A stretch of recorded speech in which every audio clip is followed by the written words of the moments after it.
Olá, minha amiga, olá, meu amigo, tudo bem? Agora a gente vai corrigir a sua prova de processo do trabalho de técnico, tá? Técnico do TRT2, enfim, ninguém viu, mas é a prova de processo do trabalho, vamos lá. Das questões, então, só para você se situar, números 53 a 60. É isso, né? É. Então, questão de número 53. São 8 questões no total. Qual que é essa daqui? Tá. Bom, aqui a gente tem que ler, não tem jeito. Tem uma empresa, a empresa Gelos, ela quer interpor um agravo de instrumento em face de uma decisão que não admitiu um RR interposto em face de acórdão resultante de julgamento do RO. Nesse caso, de acordo com a CLT, entre os pressupostos recursais do agravo de instrumento, tem todo um enrolation aqui, né? Basicamente assim, a empresa entrou com ela entrou com RR, o RR não foi conhecido e ela quer interpor um agravo de instrumento. Aquele recurso que é utilizado para destrancar outros recursos.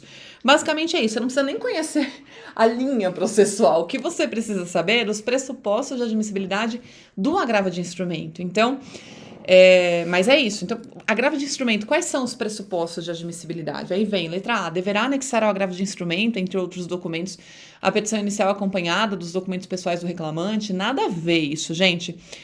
Já houve o tempo em que a gente tinha que formar um instrumento para que o agravo subisse, né? Porque chama agravo de instrumento. Então você precisava fazer cópia das principais petições. Hoje não funciona mais assim, hoje é pelo PJE e não precisa colocar de novo o documento do reclamante, né? Então, essa daqui nada a ver. Aí, ó, B, não está previsto o depósito recursal. Agravo de instrumento tem... Deixa eu só aumentar porque era muito pequenininho. Agravo de instrumento tem depósito recursal, sim. E eu acho que todas as outras perguntas são sobre depósito recursal, ó. Não, ó. Olha C. Deve ser observado o prazo recursal preclusivo de 10 dias? Não. O prazo é de 8 dias, né? O prazo unificado de recurso é sempre de 8 dias e vale para o agravo de instrumento também.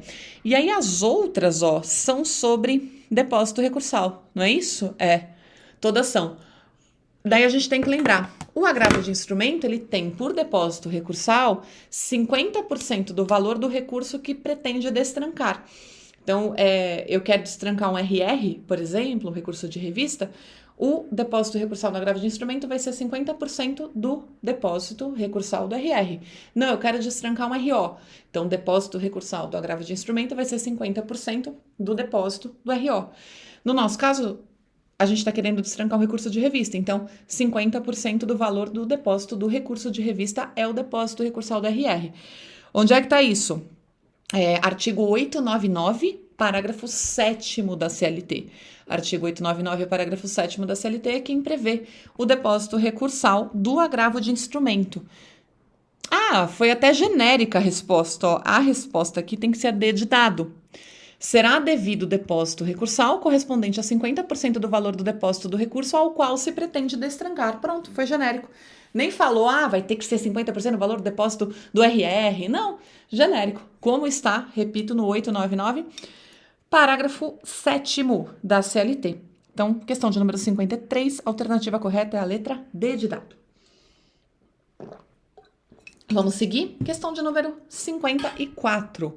Você marcou aí, né? 899, parágrafo 7º. Segundo as normas previstas... essa aqui, redação da CLT, hein?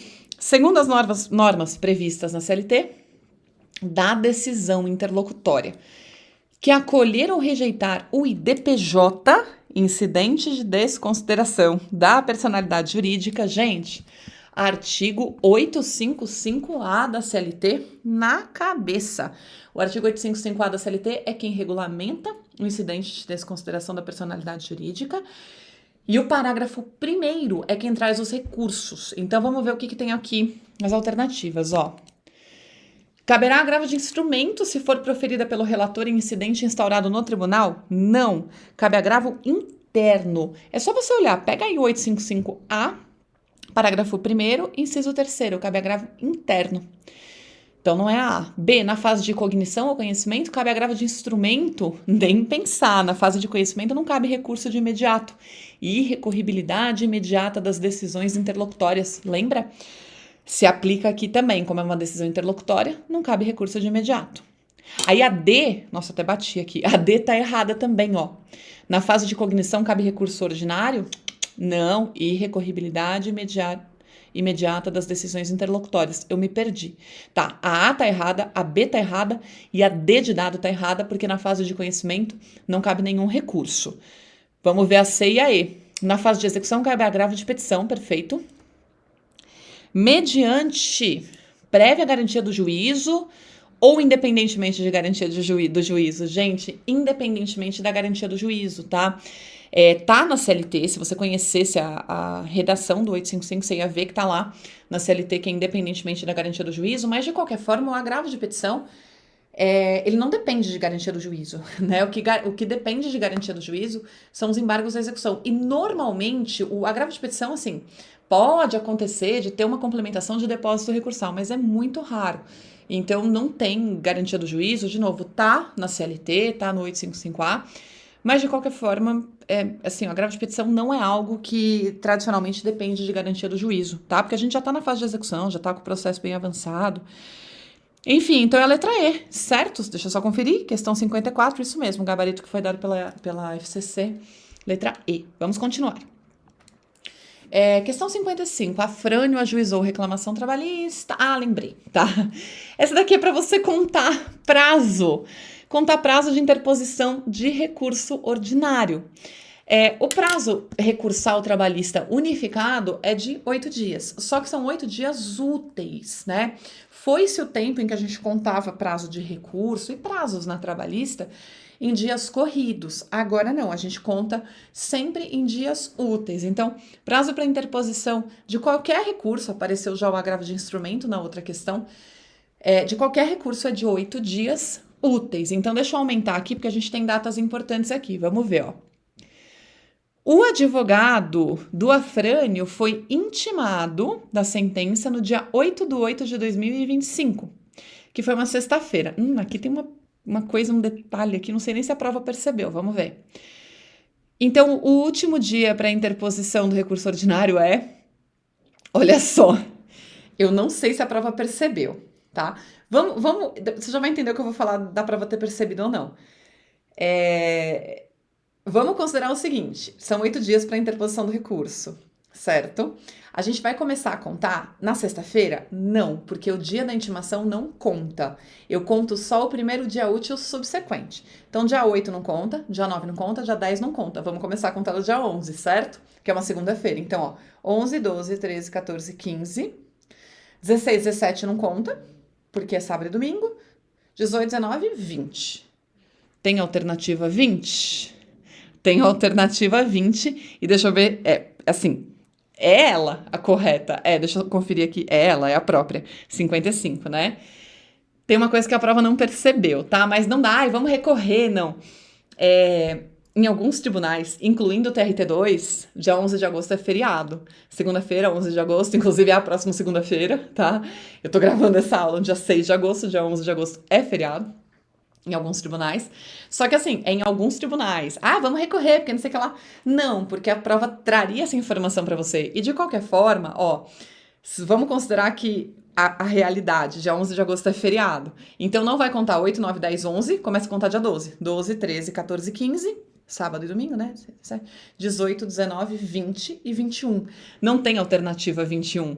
Ainda bem que eles não colocaram. Eu acho que assim, a FCC fez de propósito de não colocar a alternativa 21 para não dar debate. Porque eu mesma, Renata, trabalho aqui no TRT e assim, eu tenho muitos servidores lá da vara que prestaram a prova, que são técnicos e prestaram de analista, né? E muitos, tem estagiários que prestaram de técnico e tal. E aí o cara pensa, pô, mas segunda-feira é feriado, dia 11 de agosto é feriado. Então eles foram espertos e nem colocaram a alternativa 21. Se tivesse a alternativa 21, daria pra gente questionar. Mas como não tem, é porque eles partem do seguinte pressuposto. Se eu não falei que é feriado, é porque naquele tribunal não é. Mesmo porque não tem nenhuma informação, não tem nada previsto em lei do dia 11 de agosto como sendo feriado. Portanto, a única alternativa correta e possível é a letra C. Contagem de prazo, esqueci de falar. Tá no artigo 775 da CLT, tá? 774, 775, tá lá a contagem de prazos. Então, só para ter o fundamento legal. É isso. Vamos lá? Essa é boa. Questão clássica da prova de técnico. Atos, termos e prazos processuais. Então, o Guilherme e a Valquíria são estudantes. Tem vários estudantes aí, né? Teve o outro que teve que fazer o trabalho de aprendizagem lá na prova de trabalho. E eles estão preparando um trabalho sobre atos, termos e prazos. Então, eles, considerando que está na CLT, eles têm que relatar que interrompe-se o curso do prazo processual nos dias compreendidos entre 20 de dezembro e 19 de janeiro, inclusive. Temos 2 erros aqui. Primeira coisa, não é interrupção, é suspensão de prazo. A gente tem uma suspensão de prazos na esfera trabalhista de 20 de dezembro a 20 de janeiro, inclusive. Cuidado para não confundir com o recesso do judiciário. O recesso vai de 20 de dezembro a 6 de janeiro. Então, eu volto a trabalhar no dia 7 de janeiro, normalmente. Só não tem audiência, então a gente fica fazendo trabalho de secretaria. Agora, de 20 a 20 de dezembro a 20 de janeiro, são as férias dos advogados. E tá lá no artigo 775A da CLT. Então, férias dos advogados, a gente não tem contagem de prazo, mas não é que interrompe, suspende. Então, os prazos que estavam contando ficam suspensos e voltam a contar de onde eles pararam. Não é uma interrupção. A interrupção, lembra, volta a contar do zero. Começa a contar de novo. Não é o caso. Volta a contar de onde parou. Então, não é a letra A por isso. Tem uma outra... a letra C. Se interrompe o curso do prazo processual entre 19 e 19, tem 2 erros. Não é interrupção, é suspensão. E, além disso, é de 20 a 20, tá bom? Dá uma olhada depois. Deixa eu só conferir, eu falei 775 e fiquei em dúvida. 775A, é isso mesmo, é 775A, tá bom?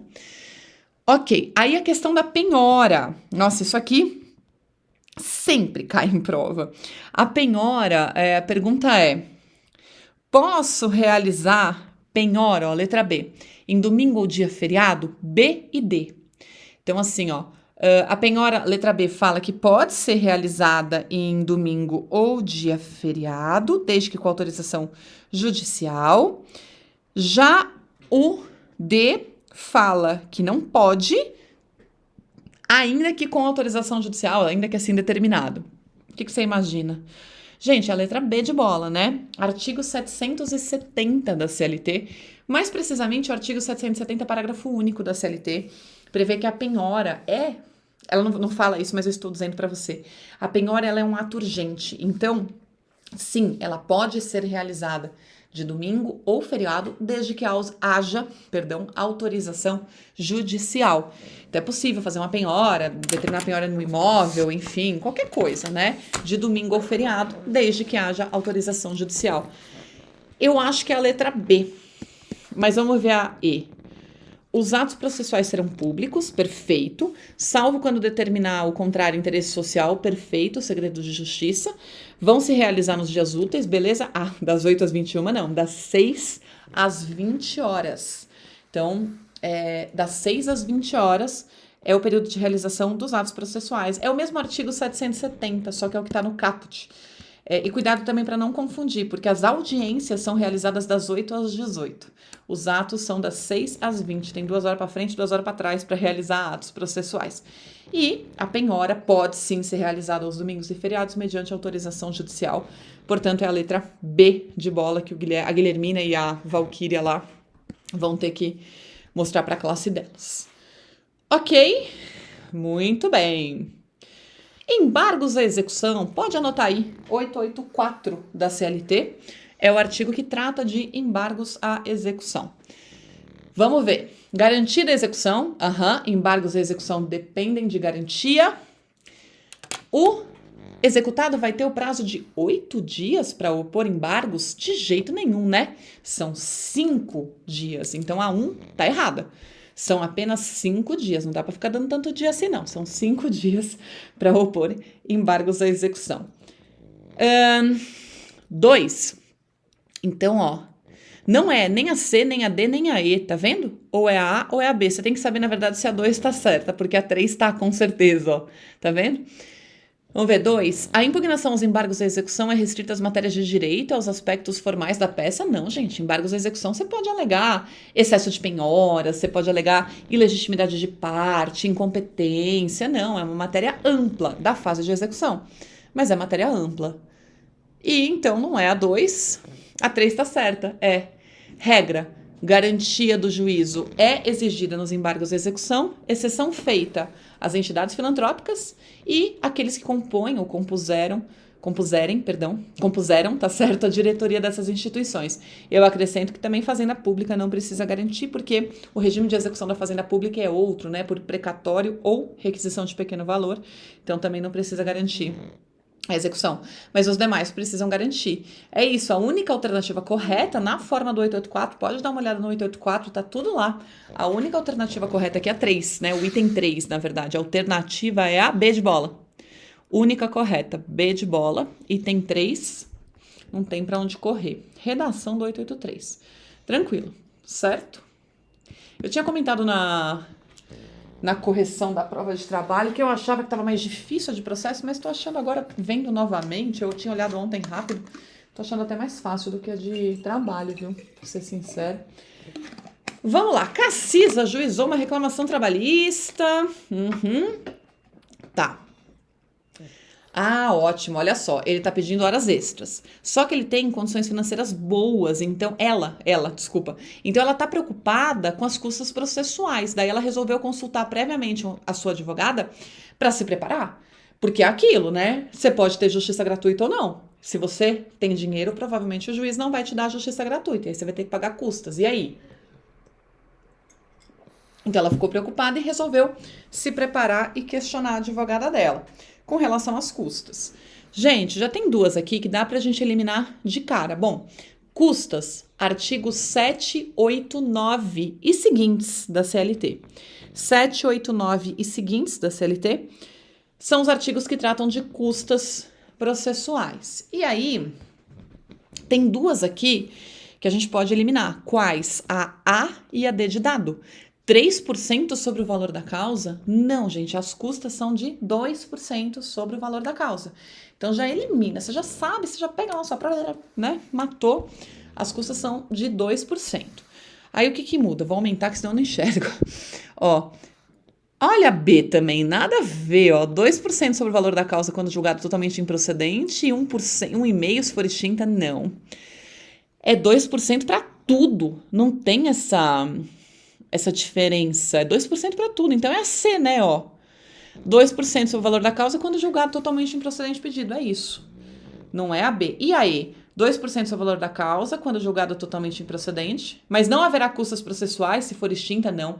Na extinção também tem custas. O que não tem na extinção normalmente são honorários, mas custas processuais sempre tem. Então, a única alternativa correta aqui é a B. Não, a C, desculpa, C. Isso. C, por quê? As custas são de 2%, não interessa o que acontecer, sabe? A gente sempre vai ter custas de 2%.